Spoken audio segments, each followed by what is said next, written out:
I love it. Hey, I have a quick announcement, Dave. Uh-huh. Just Jay, I told Jay yesterday. And it's in the chat too. We have a new YouTube channel. Inspirations Beyond Disabilities has their very own YouTube channel, and I believe next week we will be streaming from that. Oh, well, see, you told me it existed. You didn't tell me we were launching it today. Well, we're not launching it. This is a secret soft opening. We need Oh. 100. We need 100. We love a soft opening. Over a lifetime, all of us change to an extraordinary degree. From a physical perspective, we start off as a little bundle about 50 centimeters high, with cherubic features and elastic soft skin. I want you to understand and ask yourself at all times, what's the reason you're doing or trying to do or saying you do what you do? Why go this far? Why try to learn this much? In the intervening period, every single cell in our body will have been replaced, often many times over. So think about it. If you laugh, you think, and you cry, that's a full day. That's a heck of a day. You do that 7 days a week. And will have gone through all kinds of experiences that perhaps leave almost no trace in memory. Remember, if you think you are broken, you are. And remember, there's no such thing as bad luck, only lost opportunities. Never, absolutely never. Show yourself. Who am I? I'm a champion. We carry the same name throughout our lives and consider ourselves as a relatively stable, unitary entity. But is it really right to think of ourselves as the same person? Why try to see it all? Why try to have it all? Why do it? Why learn it? Stay hungry. Stay foolish. A standard assumption is that it's our body that guarantees our personal identity. If you think you are inadequate, you are. Now's the chance to change. Process all this information. Let me introduce you to yourself. Welcome to Inspirations Beyond Disabilities for what is today? It is August 6th, 2021, and we will come out on the following Monday. I'm Dave Moore. I suffer from cortical blindness, and we've been asked to describe ourselves by our audience, and so I'm a bald dad bod version of Ed Sheeran, and joining me, of course, is the baritone blurt himself, Jay. How's it going, Jay? What's going on, y'all? For a description of myself, I look like The Rock if you really, really, really, really just let himself go. I really like this as a method of like introducing the show. Like, I think we might start doing it elsewhere as well. Joining me also is Ezrick, the blind in NY with a bunch of underscores. Ezrick, what's going on, man? Yay, he's finally getting it. I gotta send him some snacks just for doing it. It's just because I didn't follow you before this podcast. It's entirely wow. I'm just gonna be honest. I mean, every time I saw this guy, he's like, "Hey, I'm getting high." I'm pretty much like, "Okay, bye." What? That's not all I do. Terrible. Okay, just terrible. Just throwing shade. Relax, Ezra. It's all right. It's all right. I own it. And every time I see like Q&A with Jay, I'm like, all right, time to watch. And then joining us for her second appearance on this show, and I was a host. Somebody whose TikTok I can't scroll past because it just fascinates me. Kai is fly. What's going on, Kai? Hey, what's going on? Description. I look like a mixture of Ugly Betty and the girl who says Amanda, please. Wow. This podcast, we all really have high self-confidence. I can tell you that right now. I think it'll actually I have great self-confidence. I love how I skipped my description. We're just gonna leave that alone.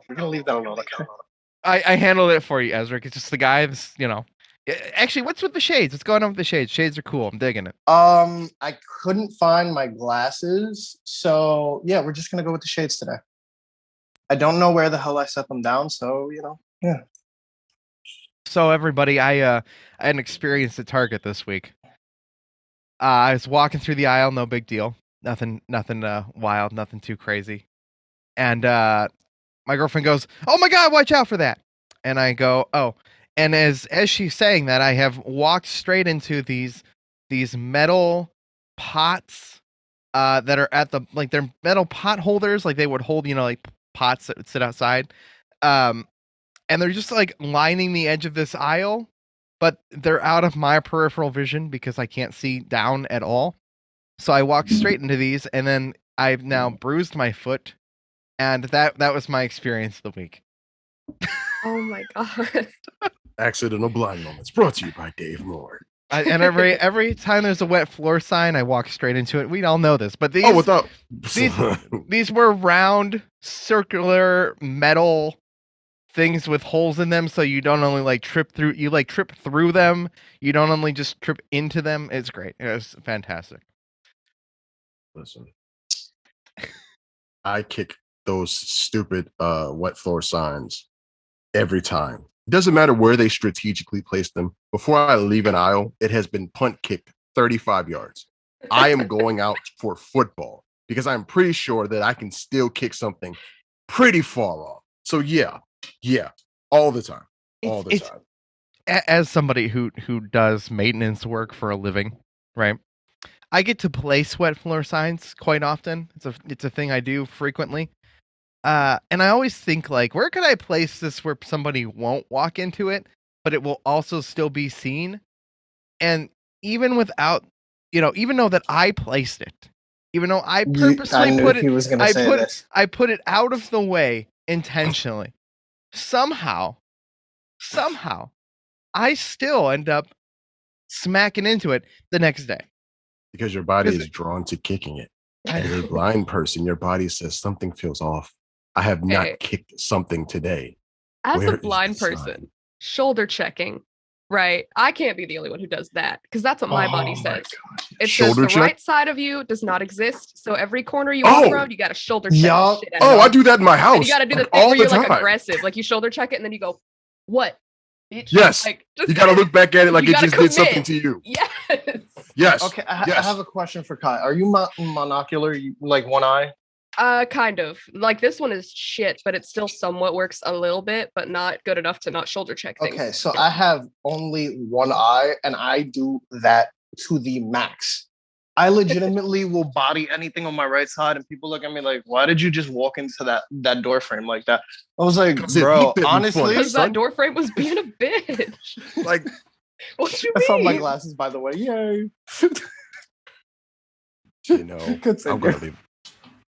I'm gonna leave that alone. And it's just gonna leave it. Jay, I agree. Just let them have their moment. Okay, let me butt out. All right, and only because Kai was on this episode on the show only once. And a lot of us have been here the last few episodes and have explained our blindness in amounts. If you're not familiar with this podcast, we talk about what it means to be blind as well as disabled in any way, and what it means to be like in real life with those things. Shai, you want to, or Kai? I'm sorry. Wow. Kai, yeah, that's going to take some getting used to, ain't it? It's so close. It is so close that I'm sure I will do it forever, and I'm sorry. Kai, would you like to explain your vision? And I know this is like the worst thing, but we all get asked this constantly, and I keep thinking of trying to explain it better. But can you explain it to our audience just a little bit? Sure. Wow, that gave me PTSD. Let's all sit around this circle and explain our eye conditions. God, that was the worst day. Okay, so I have optic nerve hypoplasia. Please don't ask me a bunch of questions about it because I do not know. I have not looked it up. But essentially what I do know about it in my case is that my left eye works relatively well. My right eye is absolute shit. And I have perfect pitch, so that kind of makes up for it. I'm a gangster. I'm a pimp. Hey. You know what's crazy? I think almost everybody I've talked to at one point or another, especially when they found out their condition, just went, and I don't want to know any more about it besides the name of it. So I could just tell people what it is, and I can tell people what I see, and that's it. Yeah, not many like people really want to research into like exactly what all goes into it, because I think a lot of times, and this can kind of transition into something else, but I think a lot of times the more you find out about it, or at least what they say like the end result's going to be, the more like depressing it kind of is sometimes. And you just want to go, you know what? I don't need to know. I have it. Thank you. That's all I need to know. Thank you. I appreciate it. It is so funny you say that. So like my last doctor's appointment, I've been having like weird tenseness in my bad eye. Mm-hmm. So I asked the eye doctor, like, what is that? He, takes a peek in my eye. He goes, It's really nothing. It's just like a buildup of calcium. It's called band keratopathy, blah, blah, blah. I'm like, okay, so like, what do I do about it? Oh, you just deal with it. I'm like, oh, okay. Just deal. Don't you like don't you like the just deal with it? No, he gave me drops, but he was like, it's really nothing. You can't do anything about it. Just, take the drops. It should help. If it does come back, lubrication drops and you'll be fine. I mean, this is maybe part of everyone who's sitting on this panel's condition is there is nothing that can be done. I had a seizure when I was very, very little. That killed a section of my brain, therefore causing me to have, thankfully, a very minor lack of very tiny, insignificant amount of loss of motor function and blindness in my left eye, particularly, right? And so, as much as that is, there is nothing that can be done. So the reality is, we can sit here and talk all day and ask me questions like, Dave, what can you see? Dave, what's the, but it doesn't change it. It doesn't fix it. And no matter what, at the end of the day, there's nothing that can be done to change it. Could I get you to say that one more time, but like bass boost the shit out of it? So next time someone asks me if I've tried stronger glasses or if I've tried contacts or if I've looked into certain, I just want to play a bass boosted, heavily distorted clip of you saying, everyone on this panel, nothing can be done. Right. Please stop. But I think so. Then the question is, do you ever feel like it's almost pointless to go to an ophthalmologist, like to go to the doctor? Like, I know it's important to go because sometimes advances happen, but those advances sometimes seem so few and far between that it feels like your doctor appointment is, okay, now let me just put some drops in your eyes. Okay, now you can see even worse than you could before. And there's still nothing we can do about it. Yep. I mean, I distinctly, the last time I went to the eye doctor, my actual neuro-ophthalmologist, she's a specialist, it's for brain eye conditions. The last time I went, she specifically asked me, "Why are you here?" And I remember saying, "I don't know." Like, because I'm supposed to be here. And the truth was, I'm going to not be on my mom's insurance anymore. And this may be the last time I ever get to see you ever. Right? Which is really what I got to tell her. But like, I'm not here for any particular reason. I'm here to make sure that everything is still stable the way we know it is. I think that's it. I think that's one of the worst questions a doctor can ask you. Like, you're coming in for like, okay, well, is there anything else you guys have found out in the last year? Is there anything else you guys can do? Is there any advancements in technology that may be beneficial? I hate that. So why are you here? Because the last time I went, I had to get some tests run for the wonderful Social Security Administration, which we will not get into and talk about. But I literally didn't even see my doctor because even though I had an appointment to see her, I had a thing. It's like, Dave, I need you to come in early for these tests. And I'm like, that's fine. I'll come in. I'll get the test done. And they're like, and then we'll see you like a week later. And then they're like, do you want to come back in a week? Like, I'm like, no, like we got the tests, we got the results, nothing. There's no point in me talking to you.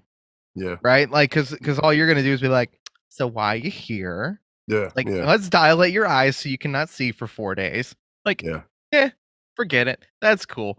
But we ran the tests. We're good. We got the results I wanted. Right. But that was the only purpose in it.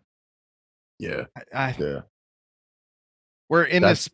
Go ahead, Jay. No, go ahead. We're in this perpetual cycle of, can it be fixed? Can anything be done? I've been given stronger glasses. They made me sick. I tried them for months. Don't tell me. Don't write in the comments. Don't say anything like, did you really try it? Like, yes, I tried it. It made me sick. Did it help me see any better? Maybe. Insignificantly better, maybe. Like a little bit, right? I don't know what this does to people, and this is where we're probably going with this. And I'm hoping that everybody on this panel is willing to be vulnerable and emotional on this podcast. Be set, Kai. You're here for silliness. That's not to stress you out. Hell yeah, designated silliness. I love it. But Jay put in our wonderful group chat maybe a week ago a video of somebody talking about how there are studies going on now talking about mental illness within disabled communities, especially the visually impaired. And Yeah. it's in such early stages, these studies and things, that there's not tons of research or numbers to back a lot of it up. Like we could sit here all day and say, this study was done, but it's there's not a ton going and it's still moving forward, but they're seeing overall what's being noticed is that within the visually impaired and blind community, there is a significant increase in depression and like anxiety overall. Yeah. And if you think about it, like the reason why I started leaning toward that way is, remember when we were talking about sensory overload and all of the things that you experience with sensory overload, right? We talked about that example of being in a restaurant where it's dark, it's crowded, it's extremely noisy, it's compact to like chair to chair, and you can't move. And the things that you're experiencing, like you're anxious to move or get up because the second you get up, you might slam into somebody else's chair or slam into a waiter or a waitress that's carrying a tray of like glasses or a tray of food or whatever. And then all of these other like things that you can experience in like loud and crowded and noisy areas, like that sensory overload.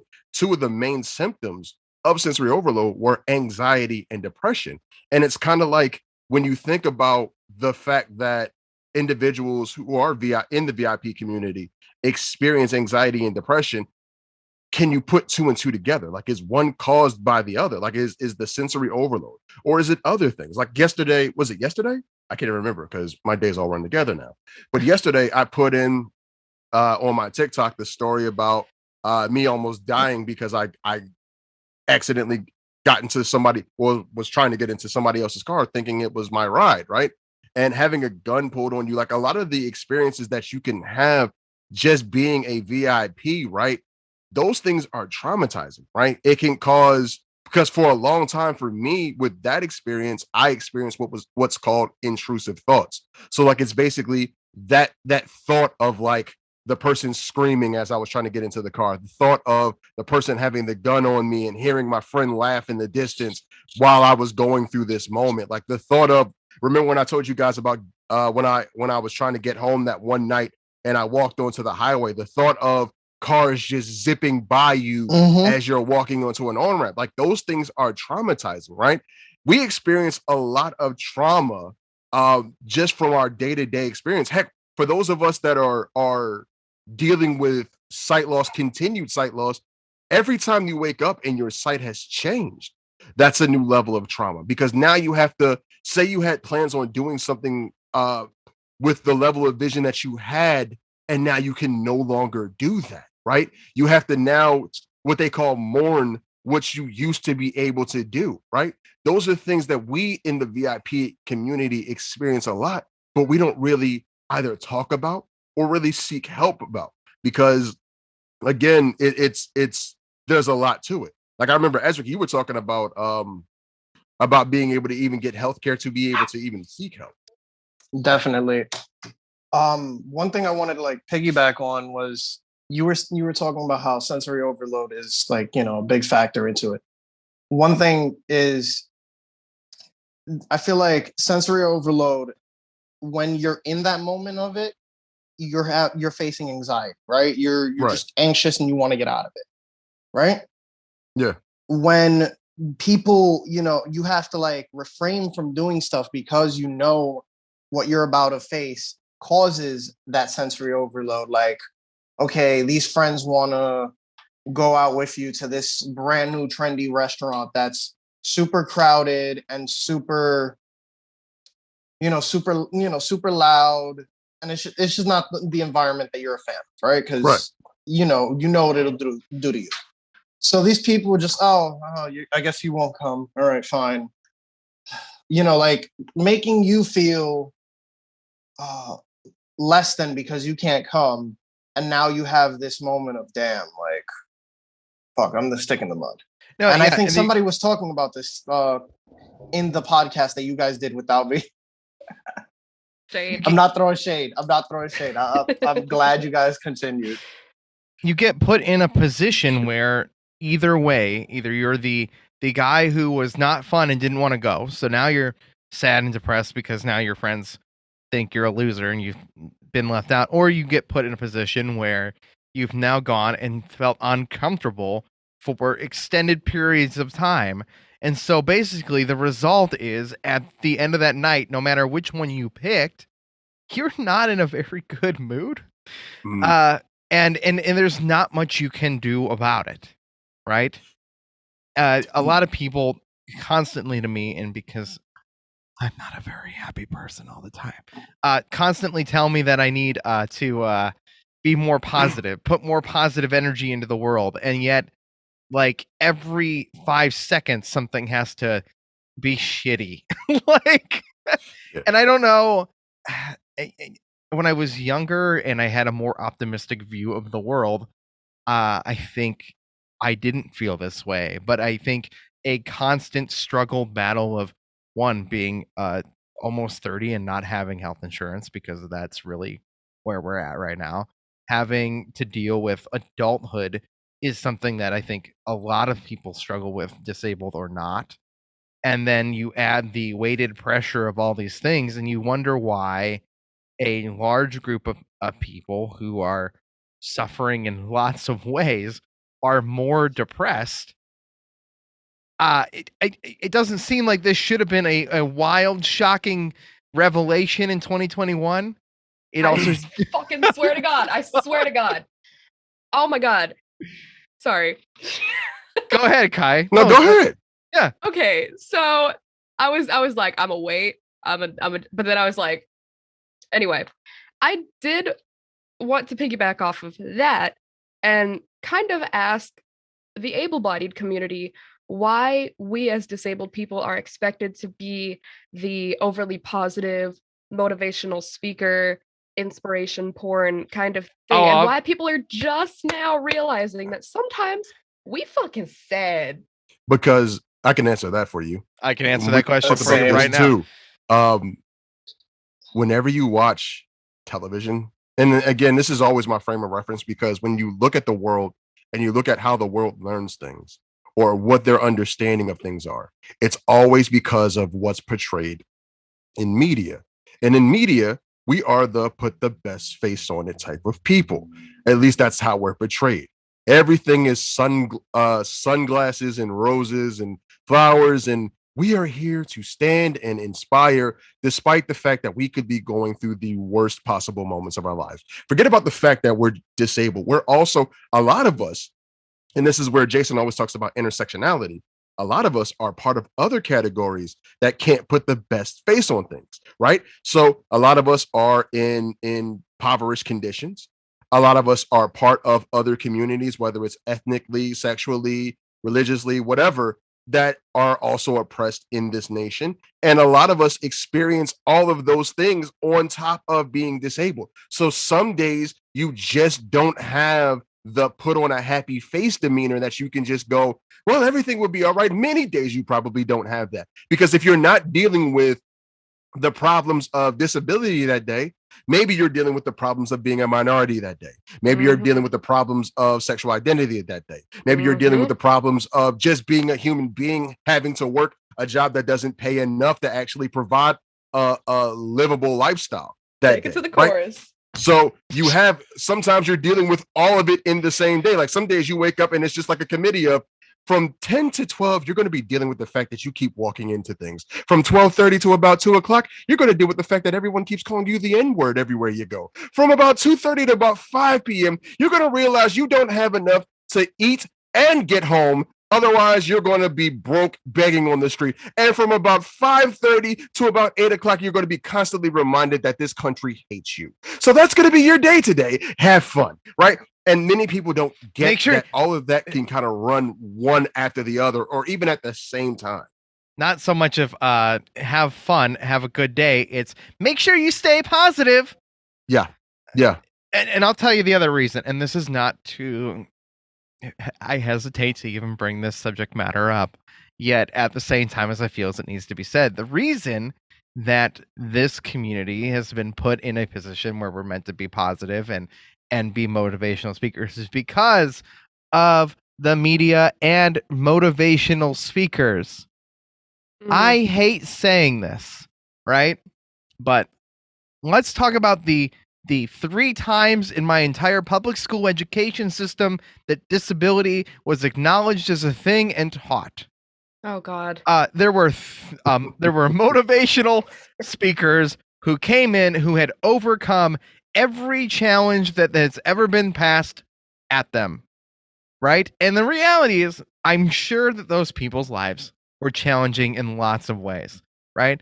I'm sure that that guy who had no arms and legs but could somehow like hop around on his wheelchair and like get up on the he's the coolest guy ever, and he came in like multiple times and gave speeches about how he's overcome lots of things, and he's a great guy, right? I'm sure his challenges have happened, but his portrayal and his story is that you can overcome anything, that everybody is capable of dealing with it, everybody should be positive. And the reality is that guy is giving that speech and he's making a very good point.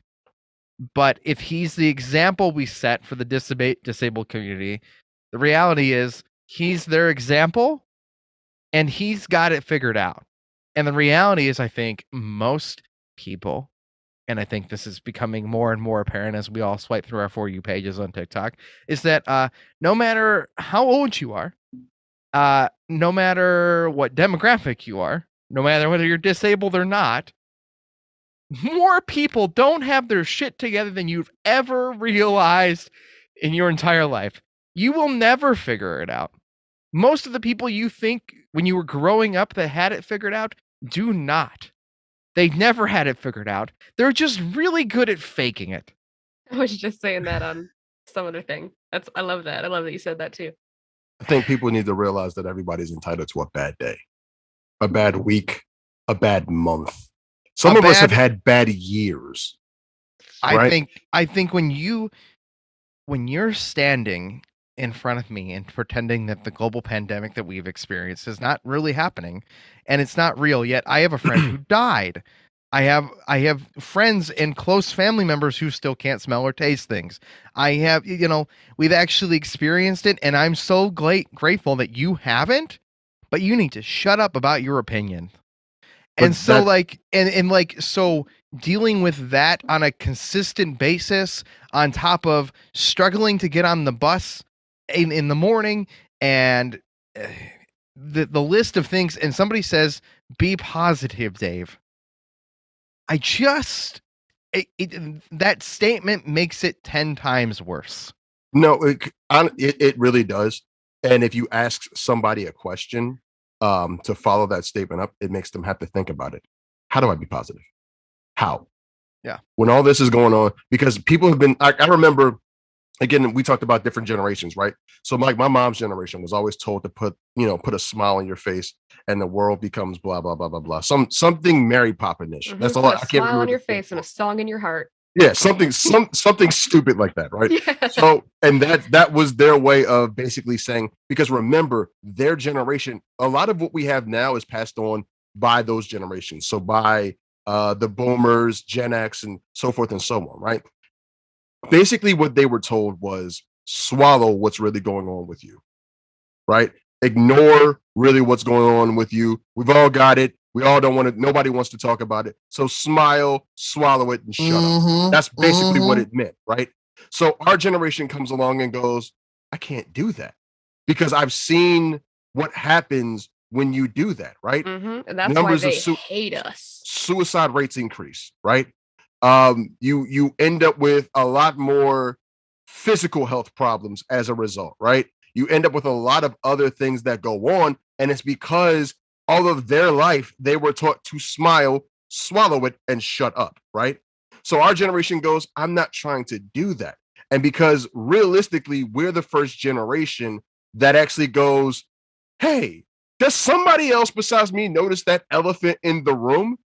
It's uncomfortable for a lot of them, right? So that's pretty much why everyone's answer is be positive. It's still trying to pass on that smile, swallow it, and shut up mentality. The problem is we go, but there's an elephant in the room, and if we don't deal with it, it will destroy the house.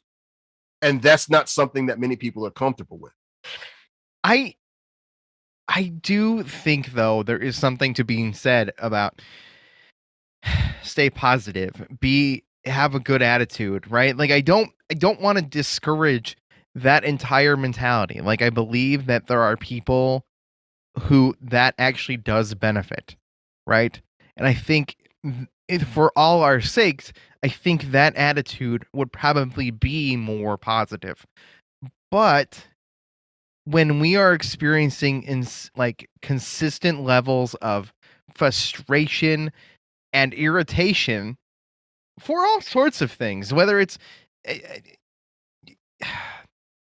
I don't, and here's where I'm gonna go with this, and I think it's I don't know how every morning I'm supposed to get up, go wait outside for a bus, regardless of the weather, whether it's 90 degrees out or it's snowing like the world has become Alaska, right? Like it doesn't matter. I'm going to be standing out there in 2 feet snow or the rain, or it doesn't matter. And I'm going to do this every day for the rest of my life.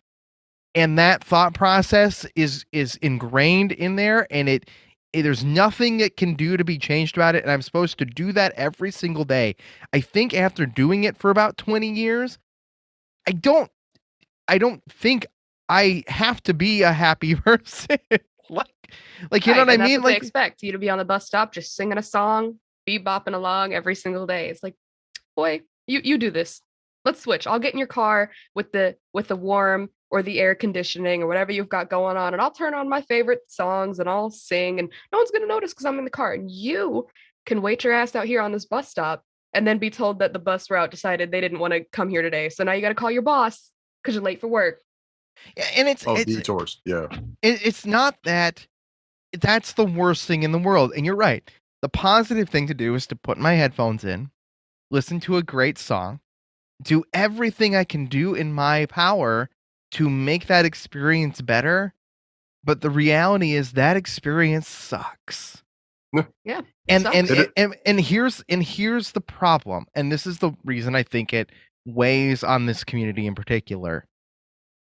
And this is a super mild example of what it is. The bus ride is minor in the grand scheme of things, but it illustrates my point properly, which is no matter what I do, that will always be my reality. Right? I could ask somebody for a ride and feel really guilty about that and feel like I'm taking advantage of that person, and that would create a whole nother list of emotional problems. Right? Or I could suffer through this every single day. But so, doing that for long periods of time, you start to wake up in the morning and go, what am I even doing? Mm-hmm. Why am I even doing this? And those are the spiraling thoughts that lead to depression, suicide, anxiety, and the much worse outcomes and scenarios of those thoughts, right? But it seems so minor, it's like, oh, so what? You had to ride the bus. No. But I have to ride the bus. I can never save up money and get a car. I can never. It doesn't matter. It doesn't matter what I do. I will always do this. Right. I will always be on everybody else's fucking time.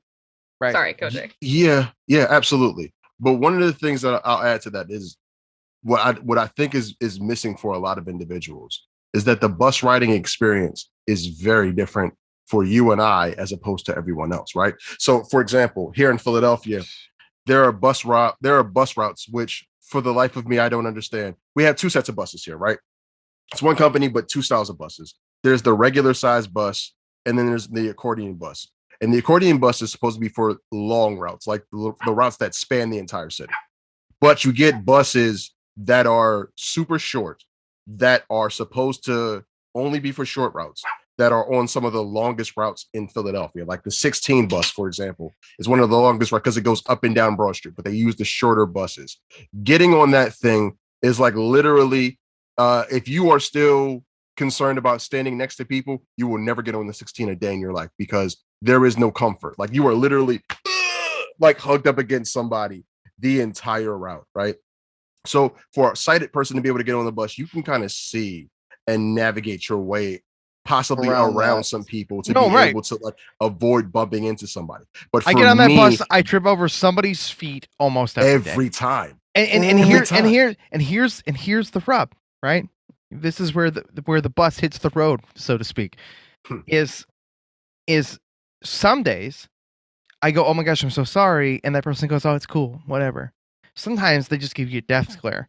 Sometimes they're a psychotic nut job, and they go, "What the fuck are you doing?" Oh no! Or you have no control over that, and yet hold on. Every time you get on that bus, Ezrick, what were you about to say? I'll do you one better. I had a guy on the subway. It wasn't crowded or anything. I was just walking over from one side of the subway car to the other to get off the train because I was getting off the next stop. Accidentally stepped on this guy's sneakers. Before I can even utter the word sorry, this man slaps the back of my calf so hard with like the wrath of God in his hand. And I'm just like, bro. Like, I really wanted to spaz, but I was just like, you know what? It's not worth it. It's not worth it. Nah, fuck that guy. I hope he can't sleep at night. I hope he wakes up in the middle of the night screaming every single night. Look, I can't. See, I'm gonna get crazy. That's the thing, right? So now let me add a whole new dimension of anxiety onto all of this. All right. Now imagine you're on the bus with two small children and you're responsible for their well-being. Yep. And you're dealing with nut jobs. And you're dealing with the wackos of the world, the people who take who I call microwave gangsters, right? They've watched 3 videos, they've got 2 guns, and now they are the certified gangster. You're dealing with those of the world, right? And now it's your job to navigate safely, you and 2 small children, around these psychos and whack jobs. And you're not sure whether or not who's got what kind of intention, right?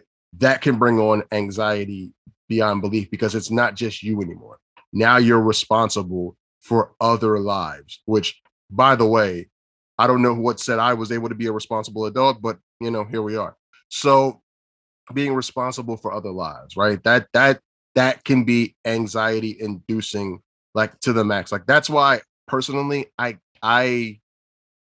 can't, as much as I would love to, I can't take my kids anywhere by myself. Like, just because of things like that, I can't take my kids anywhere by themselves because that becomes a nightmare unto itself. Until they're older. Jay, let's be positive and remember to stay positive. Let's be positive. It doesn't matter that they're also women, which has a whole nother element of danger. Yeah. But no, let's be positive. Yeah. And that's again, the smile, swallow it and shut up type of thing, right? You know what I mean? Like, that's. I remember having this debate with my mother. I remember, in high school being a dumbass in a dumbass relationship that I should never have been in and wasted too much time in, but that's a whole nother scenario, right? But in this time of my stupid life, I decided I had to go to college because I needed to go to college. That's what you do. So I went to the community college. Now, to go to the community college, you have to take 3 buses to get through downtown and go through the ghetto. And you literally walk past a high security women's prison every single day, where I got catcalled by women. That's a real story. That really happened. But that brag. That all be yeah, that's definitely a brag. I'm so glad that the women who were locked up are screaming out of the windows. Hey, listen, it's some confidence boost. Come on, don't lie. All right, no, but see, that's lying. I'm kidding. This is the stay positive attitude, and this is the way you should look at it, which is exactly like that. It's funny, it's fun. It should be a confidence booster, even though it's really not. Right? That's how you should look at it. Right? And the reality is, it's kind of scary. Right? It's kind of a scary reality. And I remember my mom saying, like, don't you want to go to a different school? And you're like, okay, but I didn't get in anywhere else. And she's like, well, get your grades up and go to the other campus, do these things. I'm like, see, here's the thing, Mom. The classes I want to take are only at this campus. So the reality is, to take the classes I want to take at the degree I want, to do all those things, this is my option. This is the road I'm on. And you're telling me that every single day I'm going to be in danger downtown. That's great. On the campus, it's perfectly safe. In the direct train stations, it's usually pretty safe. There's enough security and whatever. But that in between track between that main train station and the college is really rough. And I'm not going to deny that. But the reality is I had to fight through that battle no matter what. It didn't matter. But you can tell me it's unsafe all day. It doesn't matter. But I did it and I got through it. And that's fine. But that constant voice of not only is it not really safe, it's not. Let's not lie. It's also being told over and over and over to me that I'm not safe doing it because of my disability. Like, I don't know what the hell are you supposed to do in that scenario. I'd love to know. I think as the realities of adulthood, like as I became aware of reality, hit puberty, became an adult, right? Those kinds of things. Like, I went from being a pretty positive kid who was all about having fun and always smiling and literally couldn't stop smiling to, God, I hate the world and all of this sucks. Yeah. Yep. Yeah. And so and to be fair, I've gotten my anxiety and depression under a little bit of control, right? I've balanced it without therapy because it's not insured, and without any medication because it's not insured, and without any doctors because they're not insuring me for anything. And I know that song. That's the other scary thing, right? So if you look at the stats of how many of us actually experience like depression, and because they talked about we experience depression, anxiety, social phobias, and agoraphobia, which for those that don't know is a fear of going outdoors. And if you don't understand where the fear of outdoors comes from, those last few stories that we've been telling should give you a good glimpse on many reasons why going outside for a lot of us is kind of like, no thanks. But like, to experience all of that and not be able to get the proper health care you need to even be able to address those issues, right? Like, what options are we really left with if you can't actually go to get mental health help? What options are you actually left with? Like we talk about all the time, like some things for that we need physically aren't covered by insurance, right? Like OrCams and certain pieces of technology because certain institutions won't cover that stuff. But think about the mental stuff that's not covered. Think about the stuff that's just like, you know, their only advice is to smile and swallow it because otherwise insurance won't cover it and you're screwed anyway. Like, I mean, what options are we left with there? I hate the be positive, keep a smile on your face advice, but it's literally the best advice we got because it's almost the only option we have. And like, that's really shitty. Dave, can I interject with that? You can. I do have some things about that. Okay. So this kind of ties into it. There was a divide for a little bit in the blind talk community about people who were born blind and did I say blind? I can talk. People who were born blind and people who are steadily losing their vision. And I guess there was like a who has it worse battle or something like that, which I was not necessarily privy to and I certainly wasn't a part of. But if I don't know if that's still going on, but I did want to say that as somebody who was born with low vision, I can't imagine what it's like to wake up every day and have less sight, or even in someone else's case, wake up with no sight or poor sight. And then even if it doesn't steadily decline, you still lived a perfectly sighted life before. And now you have to like relearn how to navigate the world. So even though I don't know what it's like to be you, I can understand. And I'm never going to look in someone's face and say, okay, but I had it worse because I was blind longer. Like, I just feel like, yeah, what kind of fucking argument is that? Right. It was a stupid and with one. that, there are cultures, I'm not sure which ones because I'm poorly educated, but there are cultures where like if someone dies or something happens, you take at least 7 days or at least a month to mourn. Like they make you mourn. Like you can't distract yourself, you can't go out and do shit. Like you need to sit in it and feel it. And I do think that there is some good to that because a lot of us don't deal with our shit at all. And then later in life, like we're fucked up, like we're alcoholics and we've got all these crazy issues. And, you know, will you come over? I need the pain to go away. Like we just don't know how to deal with our shit. So I think that smile, you know, and try to stay positive. works to an extent, but also if we could stop playing a game of who has it worse and just help each other mourn, you know, like If I could Go jump ahead, in on Jay. that one. So I remember that it started out as a genuine conversation, and then for some reason, all the wrong people jumped in and it became an argument, right? But shit. as somebody with RP, that's literally been my story. You start out with pretty okay, and then you slowly start to lose it. I think I talked about. Yeah, I'm pretty sure I talked about it at one point. I think you and I had a discussion about it like briefly in the beginning when I was talking about my eye condition because they're sisters. Yeah. So like you start those days where you wake up. I always called it like the worst like phone update ever. Like instead of getting new features, just current features just keep getting taken away over and over again. So like my brother and I, because my brother and I both have the same condition. And when we go through that, like we legit like whenever I go through it, he's my first call because I know he understands what's going on.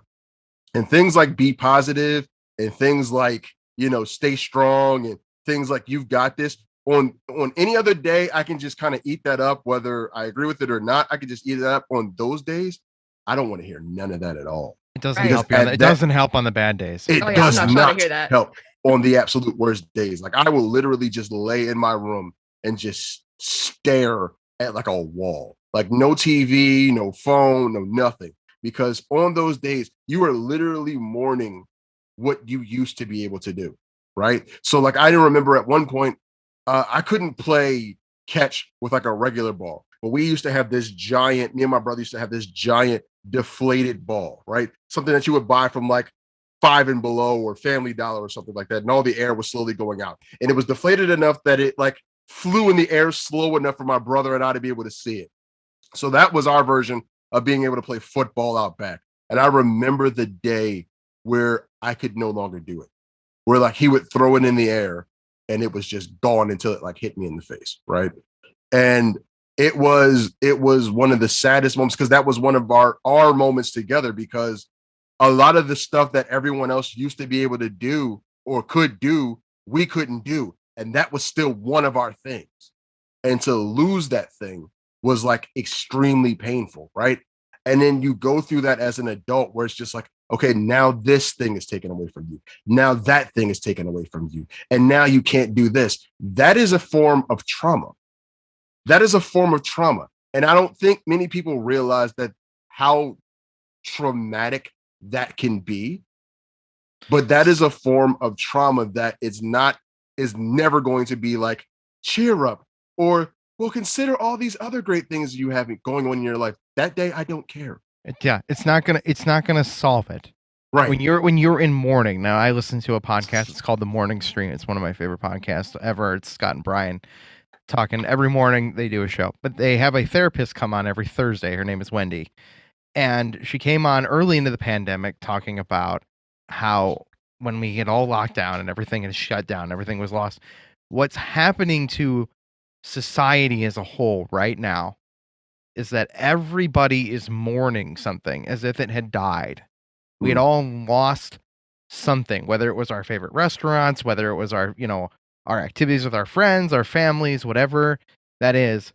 Every person is mourning something right now, and that's why a lot of the people at that point were on edge. And what I found interesting about that segment at the time was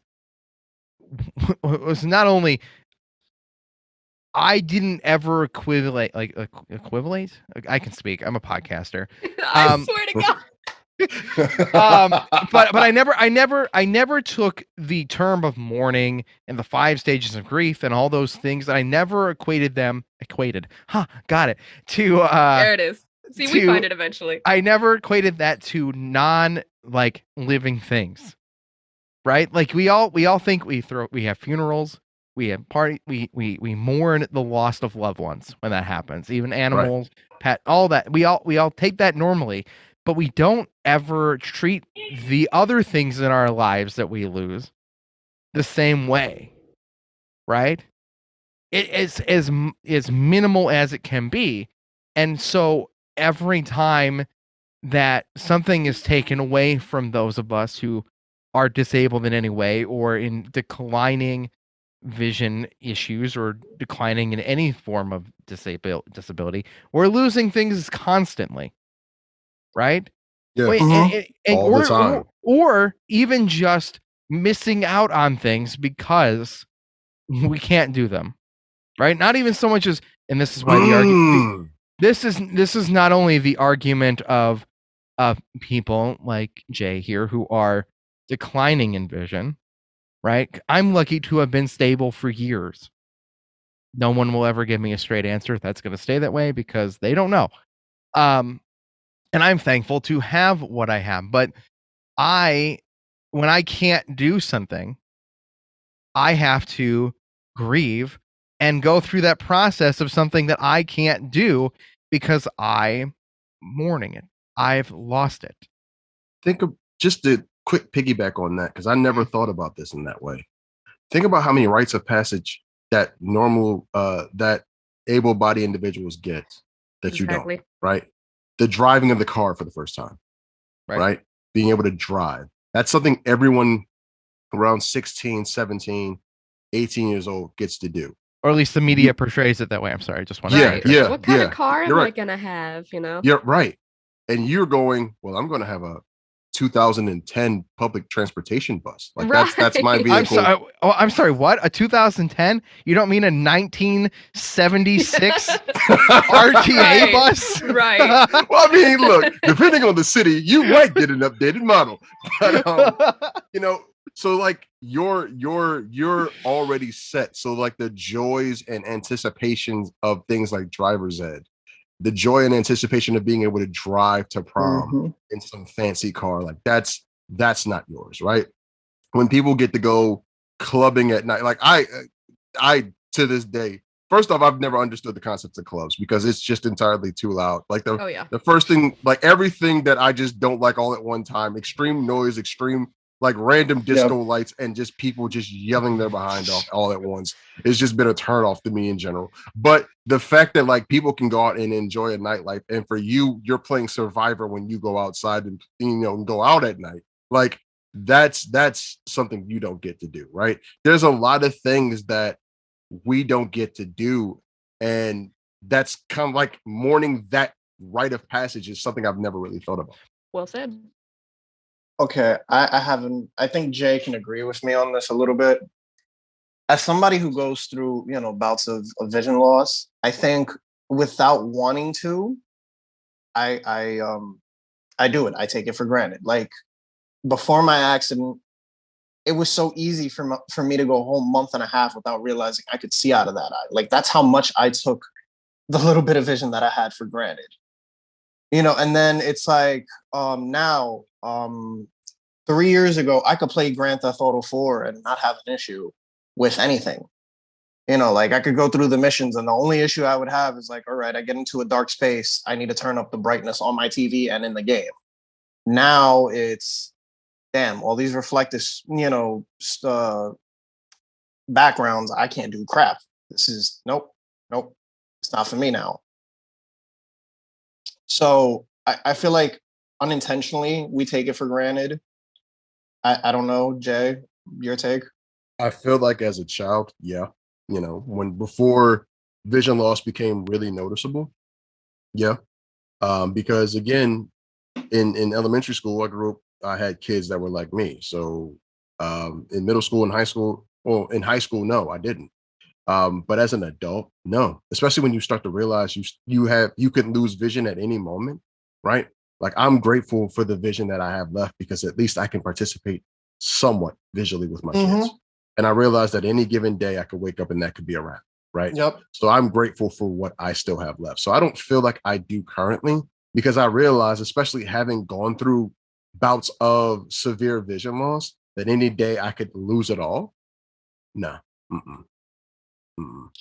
I think it also goes back to, I think I've made a video on this, and I think a few other people in Blind Talk have, where it's like when you have faced the music of like, all right, well, I guess I'm doomed to, not doomed, but like it's gonna happen at some point. I don't know when, but it's gonna happen. Like, for me with this eye surgery that I got, my mom was asking me, like, has it helped a little bit? I was like, honestly, it has its moments where it has and it hasn't. I'm not going to lie. She's like, oh, well, that doesn't sound good. I'm like, well, listen, the main thing is I bought myself a little bit of extra time with the vision that I have. Like that means a lot to me. I'm not saying, it really matters too much, because at the end of the day, I have to face the music that one day I'm going to wake up and it's just going to be either all gone or just even harder than it was before. And it's pray for the best, but prepare for the worst. On that note, I think this is a much deeper conversation than when we're running out of time. I know that a lot of us are on a sensitive time crunch at the moment. So thank you so much for listening to Inspirations Beyond Disabilities. I'm Dave Moore. As I've said, I'm a bald, dad bod version of Ed Sheeran. Kai is on TikTok as Kai is Fly. Her TikTok is hilarious. And significantly large amounts of people should be following her, and they don't. So I don't know what that's about. But you should go follow Kai is Fly. You should follow Blind and NY. That's Ezrick. He also hung out with us and discussed things. How you doing? You doing all right, Ezrick? Yeah. Got to prepare for today. I do want to thank everybody on this panel for being open and emotional and honest. I think as much as this show is important and challenge, this episode in particular was a challenging one to get through. And I think if you're out there struggling, I hope this helped instead of made it worse. And we're here to help. We're here to lesson and chat with you. And Jay, as wonderful as he is, the baritone blurred on TikTok, is here to provide some information for you as we close out today's episode. Absolutely. So if you are an individual that is experiencing trauma of any sort, if you're an individual that's experiencing depression, anxiety, if you're going through any type of mental health crisis whatsoever, and you do not know where to turn, there are several resources that I can provide for you right now that will be beneficial for you. You do not have to wait. You do not have to ponder on it. I would advise take advantage of it as soon as you can. There is the National Crisis Text Line, which will allow you to contact them 24 hours a day, 7 days a week. And any crisis that you are currently experiencing, you will get someone on the line who is trained and prepared to help you. You can text HOME, HOME, to 741-741, and an individual will get back to you immediately. I volunteered for them for a little bit. They are a good service. You can also reach out if you are experiencing what is called suicidal ideation or suicidal thoughts. You can reach out to the National Suicide Hotline at 1-800-273 3855. Let me just double check that number one more time. Again, it is the National Suicide Hotline, and that is 1-800-273-3855. Seek help if you need it. It is there for you. Please take advantage of it. We experience a lot in the blind and the disabled community. We don't have to experience it alone. And even if you're not in this community and you are perfectly able, those resources are there for everyone. Keep that in mind. We all experience trauma in all sorts of ways, visually impaired or not, disabled or not. These are challenges for everyone. Thank you so much for listening. Let me correct that. It's 1-800-273-8255. Again, being visually impaired, you read numbers wrong. So it's 1-800-273-8255. Don't call that other number. Thank you so much for listening to Inspirations Beyond Disabilities. I hope you enjoyed today's program as part of Public Access America. We're live every Friday at noon on the Public Access America YouTube channel, as well as Mondays as a podcast for your listening pleasure. And we'll see you guys next time. Over a lifetime, all of us change to an extraordinary degree. From a physical perspective, we start off as a little bundle about 50 centimeters high with cherubic features and elastic soft skin. I want you to understand and ask yourself at all times, what's the reason you're doing or trying to do or saying you do what you do? Why go this far? Why try to learn this much? In the intervening period, every single cell in our body will have been replaced, often many times over. So think about it. If you laugh, you think, and you cry. That's a full day. That's a heck of a day. You do that 7 days a week. And will have gone through all kinds of experiences that perhaps leave almost no trace in memory. Remember, if you think you are weak, you are. And remember, there's no such thing as bad luck, only lost opportunities. Never, absolutely never. Show yourself. Who am I? I'm a champion. We carry the same name throughout our lives and consider ourselves as a relatively stable, unitary entity. But is it really right to think of ourselves as the same person?